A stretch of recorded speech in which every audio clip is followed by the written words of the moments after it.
Galera, sejam muito bem-vindos a mais uma aula do módulo 8. E nessa aula a gente vai falar sobre riscos. Então, como que a gente pode organizar o registro de riscos e como a gente pode gerenciar risco ao longo do projeto.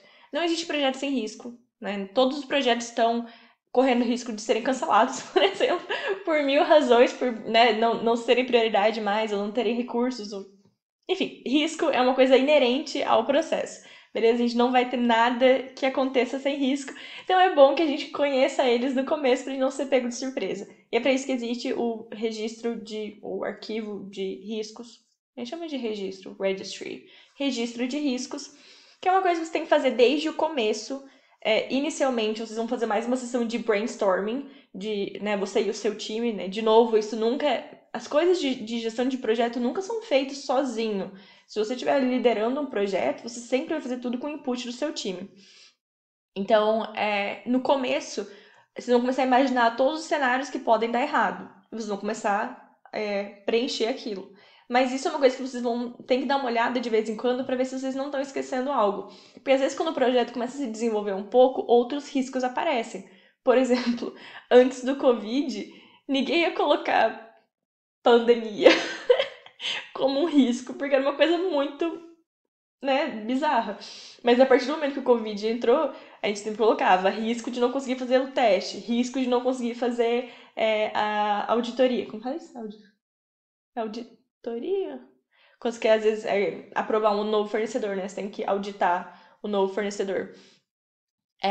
Ou risco de cair a demanda porque ninguém está usando, ou risco de ter um spike em demanda. Enfim, vários riscos apareceram a partir do momento em que a pandemia começou. Então, o registro de risco é um documento vivo. Do mesmo jeito que a timeline às vezes pode, né, acabar sendo alterada, é que o risco ele não vai ser muito alterado. Você pode mudar a força de cada risco, você adiciona mais risco, né? Você vai gerenciar aquele documento. Mas é um documento totalmente vivo e é um documento que tem que ser consultado, não necessariamente toda vez. Eu vou confessar que eu não olhava o meu registro de risco toda reunião. Eu provavelmente olhava ele uma vez por mês, né, junto com o meu time. A gente fala, tem algum risco a mais? Ou se alguém durante uma reunião traz um problema e fala, eu fiquei sabendo que tal departamento está acontecendo tal coisa. Será que isso não pode impactar nosso projeto? Opa, pera lá, deixa eu abrir meu registro de risco e anotar aquele risco. Por quê? Se alguma coisa der errado no seu projeto e aquilo for inesperado, as pessoas vão te perguntar: por que que você não previu isso? Por que que isso não está no seu registro de risco? Então, tudo bem que as coisas dão errado, e é normal que as coisas deem errado, coisas inesperadas acontecem, mas coisas inesperadas que eu digo assim, problemas acontecem, tipo, às vezes você não consegue fazer o seu teste naquela data, mas você tem uma ação, você fez alguma coisa para evitar aquele risco? O que que você fez? Porque se você nem sabia que o risco existia, você não está fazendo nada para evitá-lo. E quando ele acontece, você não tem nenhuma estrutura ali pronta ou uma solução já pensada para caso aquele risco realmente ocorra. Então, esse exercício é muito importante, principalmente quanto mais complexo o projeto é. Mas para projeto pequeno, gente, de novo, esse tipo de coisa que eu tô passando para vocês não são coisas que vão usar tanto tempo. É um pouco de tempo, sim, quando você está iniciando o projeto, mas ele te poupa tempo lá na frente. Então, ele é um investimento de tempo. Eu não quero ficar aqui passando documentação ou coisa que vocês provavelmente vão ter que fazer esse tipo de coisa na empresa de vocês. Principalmente com projetos maiores, vocês vão ter que preencher muita documentação, muito formulário, e realmente mostrar que vocês estão fazendo todos esses passos para alguém que vai realmente controlar aquele projeto, ou vai aprovar os estágios daquele projeto. Esse tipo de burocracia, ele serve para algum tipo de projeto, principalmente os mais complexos. Mas os projetos nossos pequenininhos do dia a dia, eles se beneficiam muito desse tipo de estrutura, tá? Até porque quando a gente é muito novato, né, a gente nunca fez um projeto, nunca liderou um projeto, a gente se sente muito perdido, a gente não sabe o que, que a gente tem que fazer. Então, esse tipo de arquivo, esse tipo de documento, eles estruturam muito o jeito da gente pensar. Eles salvam a gente, basicamente. É uma coisa que está ali para nossa segurança mesmo, assim, segurança do nosso projeto, para aumentar as chances de sucesso do nosso projeto. E o registro de risco cara, muito importante mesmo. Então vamos lá, o que a gente pode fazer? Super simples de novo. Sempre importante colocar a data, para saber quando que aquele risco foi, quando que a gente decidiu que aquilo era um risco. Geralmente a sua lista vai. Ah, não, vou começar com ID. sem saber o risco número tal, né, para você poder se referir a ele. Então, aqui você vai ter blá blá blá. Aí você tem a data do dia que você colocou aquele risco. Aí você tem a descrição do risco. Deixa eu colocar isso aqui para esquerda. Aí você tem a descrição do risco aqui, então você um texto. E aqui você geralmente coloca, né, o jeito mais usual de fazer isso é a probabilidade e o impacto. Esse é um jeito, assim, muito intuitivo ou muito. Ele dá muita informação pra gente quando a gente usa esses dois critérios. Porque tem riscos que são muito prováveis, ele tem uma probabilidade muito grande de acontecer, então a gente tem que prestar atenção neles. E tem riscos que não são tão prováveis, mas eles têm um impacto muito grande. Geralmente a gente vai usar uma. Opa, não quero. Quero que fique como data. Quero que fique como texto. Ops. O que tá acontecendo, gente? Texto. De 1 a 4. Tanto a probabilidade quanto o impacto. E aqui você vai ter sei lá, força, sei lá, risco. Força do risco. Então, por exemplo, eu tenho um risco aqui de Covid impedir teste na fábrica. Qual a probabilidade disso acontecer? Putz, tá, o Covid tá bem ruim agora, então tem uma probabilidade bem grande de acontecer, probabilidade 4. Qual é o impacto? Aí geralmente você tem alguns critérios para isso. Então, impacto 1 é um impacto muito leve, não vai alterar a sua timeline, mas precisa de algumas adaptações. Impacto 2 é um impacto na sua timeline, mas que não vai impedir nada muito grande, e um pouco de impacto financeiro. 3 é um impacto financeiro grande, impacto grande na timeline, no cronograma. 4 é tipo catastrófico. Então, talvez não seria catastrófico, mas teria um impacto grande na timeline. Então, eu vou colocar um impacto 3, se eu não conseguir fazer o teste.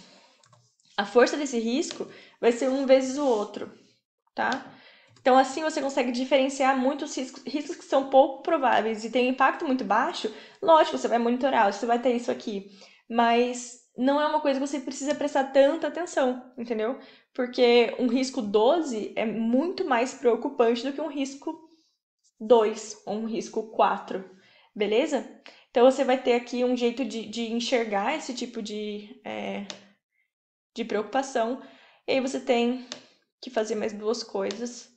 Isso é o que eu usava. Em alguns momentos eu tinha umas planilhas mais complicadas que isso, mas isso aqui ele vai cobrir muito bem. Uma coisa assim, mitigação do risco e contenção. Ação de mitigação e ação de contenção.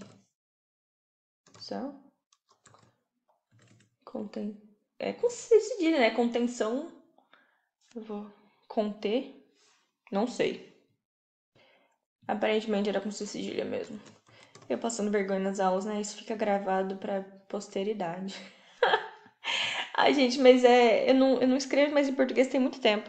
E a minha intuição me diz que era cedilha. Se fosse essa, eu também teria aceitado. Ação de mitigação e ação de contenção. Então, ação de mitigação é, por exemplo,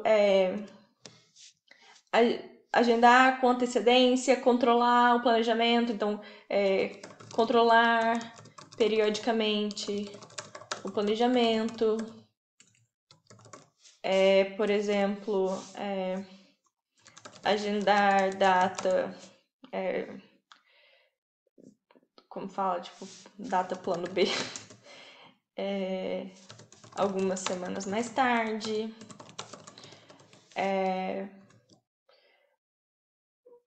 Contato com a fábrica, close com contato próximo com a fábrica. Então você vai colocar tudo que você vai fazer para diminuir a chance desse risco acontecer. E a ação de contenção é tipo, aconteceu, o que a gente vai fazer? A gente vai escalar o problema pro gerente da planta. A gente vai